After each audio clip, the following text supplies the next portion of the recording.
In the Pacific, the ocean is everything. It feeds us, connects us, and carries our stories from island to island. But protecting it takes more than good intentions. It takes partnerships, good policies, and people working together across the region. The Pacific European Union Marine Partnership, or PEUMP, is supporting that effort. With funding from the European Union and the government of Sweden, the PEUMP program is helping countries build stronger systems, grow local expertise, and take action to protect our shared ocean. In this video, we hear from the people making that happen. From leaders and officers to community voices, all working together to build a better future for our oceans. In Fiji, national monitoring is getting stronger.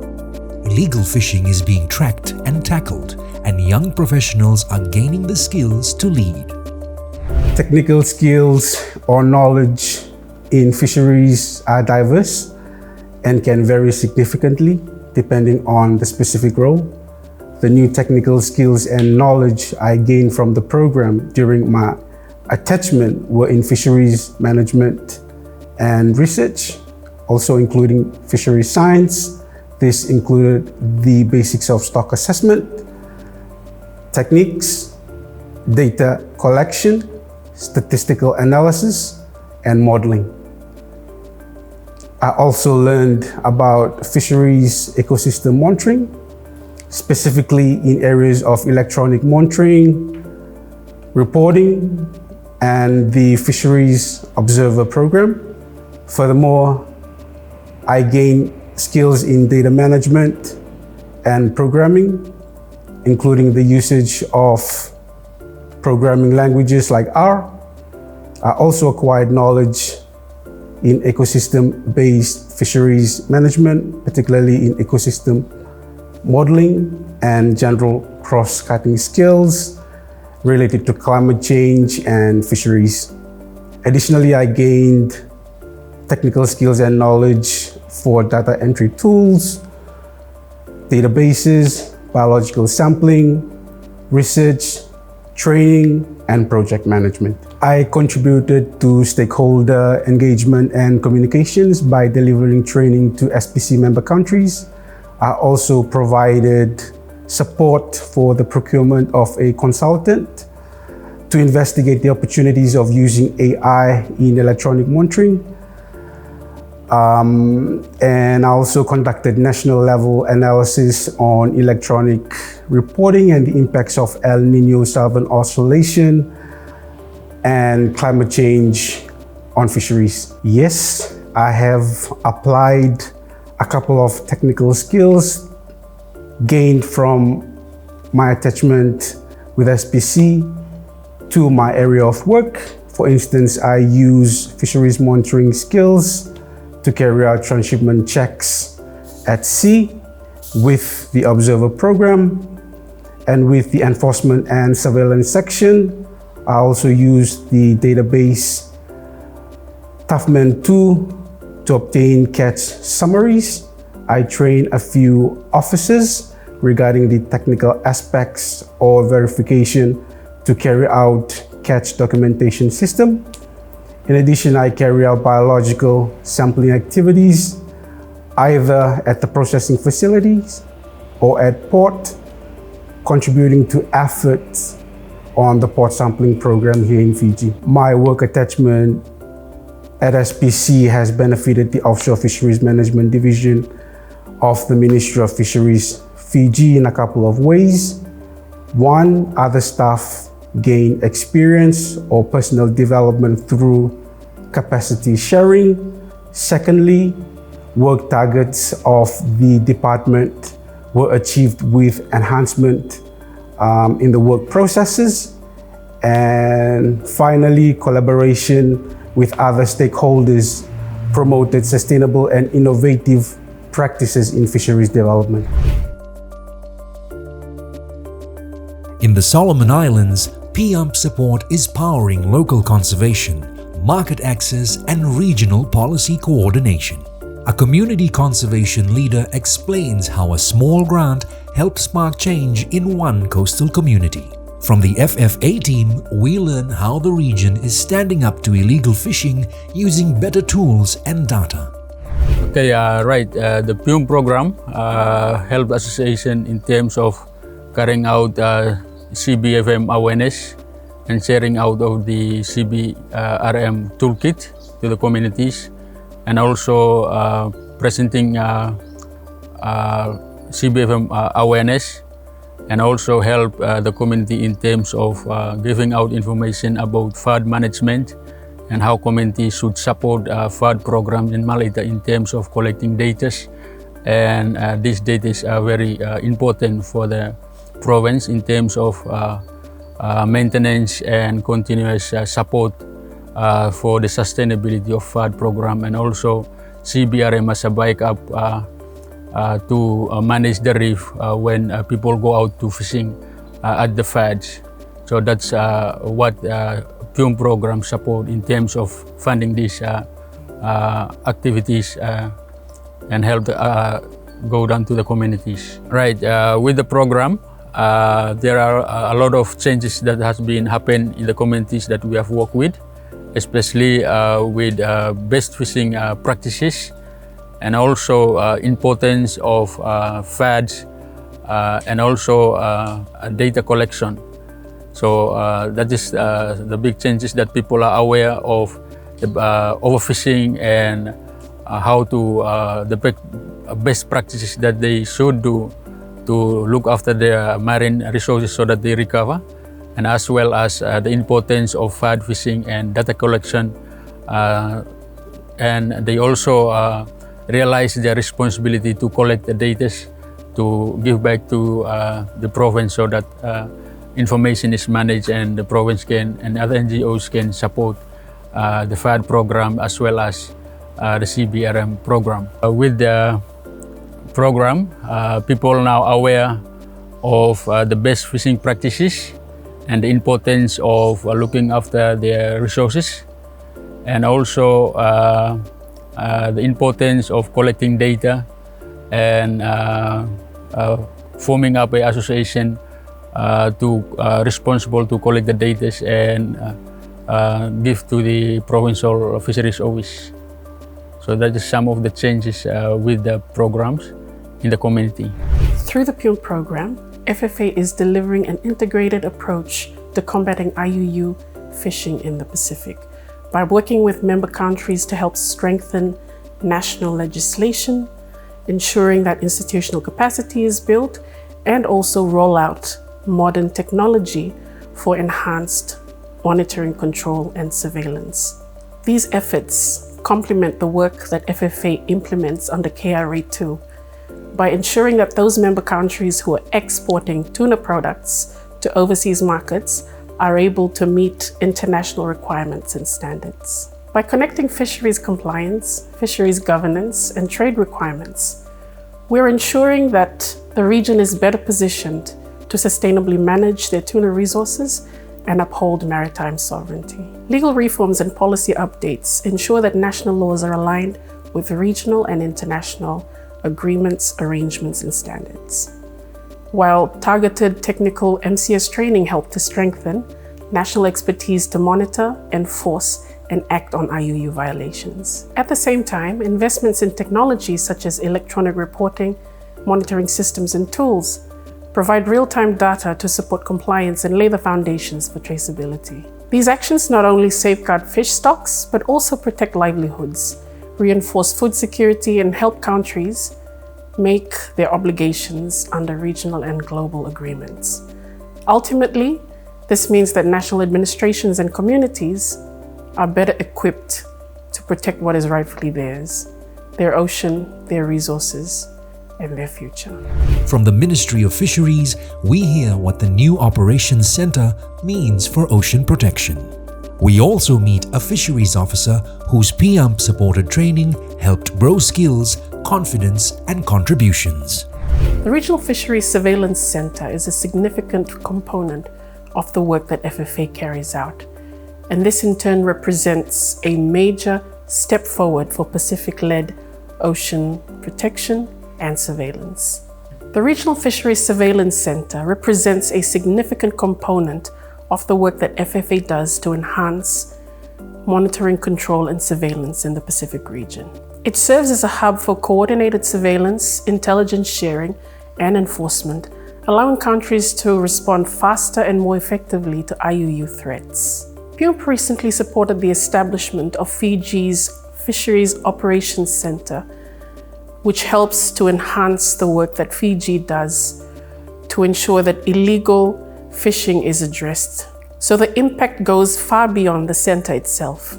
It brings together the building blocks that PEUMP has helped to put in place, and these include stronger laws, trained personnel, e-systems and reporting tools that empower national fisheries administrations to carry out their work. In the long run, this will strengthen regional solidarity, reinforce national capacities, and create more resilient and sustainable Pacific tuna economy. For donors and beneficiaries alike, this is a legacy of impact that goes well beyond the life of the program. In Kiribati, the focus is on inclusion, the people and their opportunities. A gender and fisheries assessment is opening space for more voices in decision-making. We also meet a team that took Kiribati's seafood to the global stage and made new trade connections along the way. The gender and fisheries assessment was carried out in Kiribati so as the Ministry and other relevant stakeholders understand the different roles of men and women play in the fisheries and aquaculture sector. The study is also helpful to identify the different needs, any barriers or issues they may have faced, and potential opportunities for further support. And this work will change how fisheries policies are made through gender mainstreaming in all existing programs within the ministry divisions. While integrating gender lens in the fisheries policy, it is of paramount to address all barriers and needs identified in the work to ensure equity and transparency in the fisheries sector. Securing funding for gender mainstreaming is the subsequent phase of this endeavor. It is imperative to achieve gender equality in the fisheries and aquaculture sector and to advance sustainable development. By prioritizing funding for gender mainstreaming, MFO or Ministry of Fisheries and Ocean Resources can establish an enabling environment that facilitates the implementation of inclusive policies and programs that confronts the distinctive challenges and requirements of women in the fisheries and aquaculture sector. So during the expo, that was in last year, 2024 in Singapore, we did mostly tuna products. And there's two main. There's one from the longline products and percent products. And we have a variety of, to name a few, we have saku blocks, steaks, loins, ground meat, and other products, which is sashimi, sashimi products. The expo was very beneficial to us, especially most of the tuna buyers around the globe. They always attend the tuna expo around the world, and the tuna expo is the biggest one biggest platform, marketing platform in the world, and it enables us to connect with all the chain suppliers, like the buyers, the fishing equipment, the bait supplier. It's right from the supplying end to the end customer. So we had a good connection with some of the buyers, the main buyers in Japan and the US. And it helped us also exchange ideas between the different industries and the key buyers. So yeah, it was a good platform to enhance the marketing of all the tuna products we have. I think the main market from what we gained from this expo is the Japanese market, sashimi market.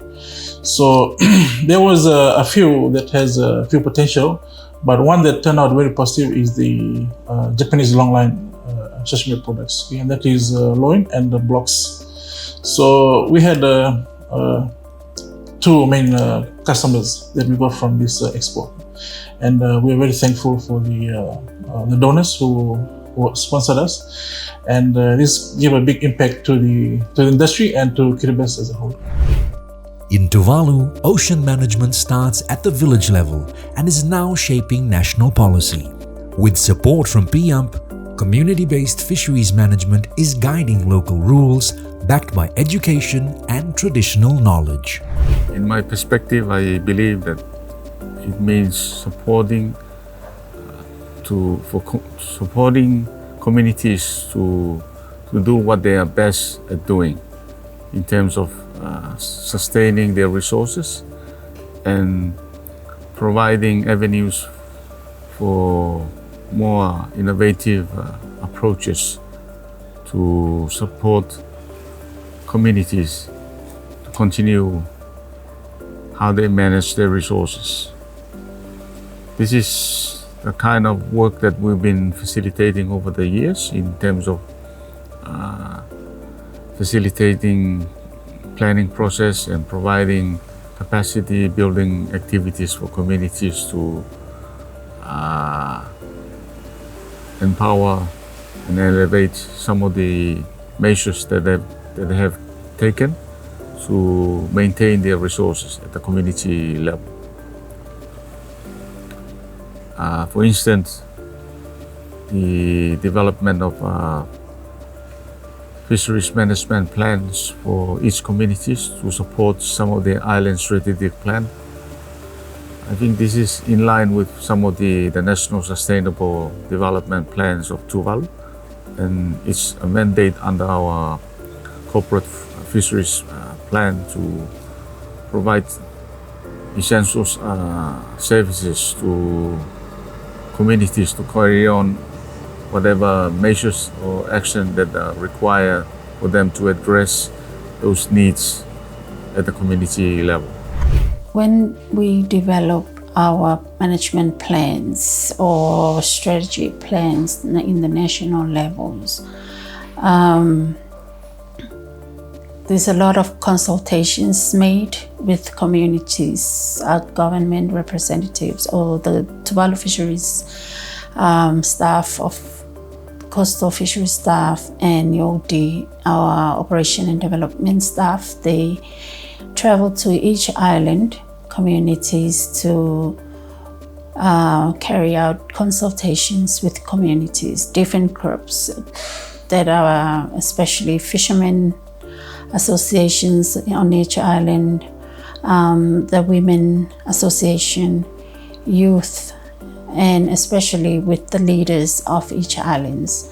In this way, we gathered all different informations from these different groups to develop our fisheries management plans. Supported the department in this work, especially in providing training opportunities for the technical staff to attend. Even we work closely with the SPC. They provided the assistance in our gender and fisheries, the impact of fisheries on women, gender and fisheries work. And also they provided the technical support for fisheries leadership training for our staff. In Tonga, digital tools are helping fisheries officers turn data into action. A mobile app is making it easier to track what's happening at fish markets, improve reporting, and strengthen decision-making across the sector. When I joined the Ministry of Fisheries, a coastal fisheries data collection program has always been a challenge. We're challenging misidentifying of the species name, loss of data when we're using the data sheets. So there were lots of challenges when conducting our data collection program here in Tonga. But that was before Igasawea joined it. After Igasawea joined it, it has addressed these issues, fixed everything for us. So we don't have to identify the species name in the field, and we had to take it back here to the office to identify. So the identification level there has been increased and avoid losing of data. So whenever we do our data collection through the app, we can always come with the tablet and upload it here in the ministry. SPC came to Tonga, spend a whole week training here with us, training on how to use this app, how to log in, how to collect data on field, and especially how to upload the data.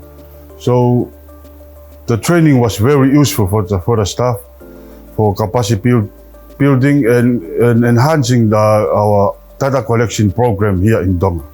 The data we have collected so far has been very accurate. With this data, we use it to revise our management regulations for coastal fisheries, especially for the size limits. Our current size limits is very different from our average size that has been collected from our field. So we have to revise our size limit regulation. And for market survey, we collect this data and we estimate our contribution to our GDP, which is a huge data gap for the ministry. In the Marshall Islands, learning goes both ways. A regional officer shares how South-South exchanges are helping Pacific countries learn directly from each other and grow together. Capacity building and in-country training gives technical support on specific market challenges and help us review and develop standards and regulation with the help of funding coming from PEUMP. Regulatory implementation and compliance of the industry. Introduction and implementation of regulatory requirements gives new challenges for the compliance, which requires policy changes and cost for infrastructure rehabilitation. As I already mentioned, the capacity building and in-country training, which gives continuous support for RMICA coming from PEUMP funding. Okay, so for this exchange program, it was actually a bilateral request by the Tuvalu fisheries to visit our port here in Madrid, Marshall Islands, and visit the Marshall Islands Marine Resources Authority's Oceanic Division to sort of trial or see how we utilize crane scales for transshipment operations here in Madrid Port. We had acquired the crane scales, I would say, a little bit before COVID, so we had some experience in using them. The crane scales are used to weigh the fish that is moved from the fishing vessel either to a carrier or when it goes into freezer containers. So this bilateral exchange with the Tuvalu fisheries, two fisheries officers from Tuvalu visited Madrid Port to see how we use our crane scales.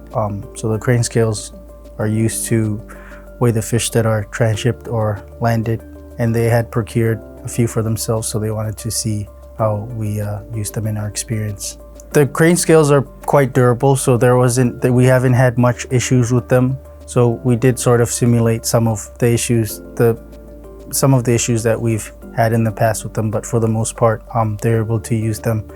And yeah, so during their visit, the Tuvaluan officers learned how to use the scales. We went over the use, also some of the faults that we've seen during our experience.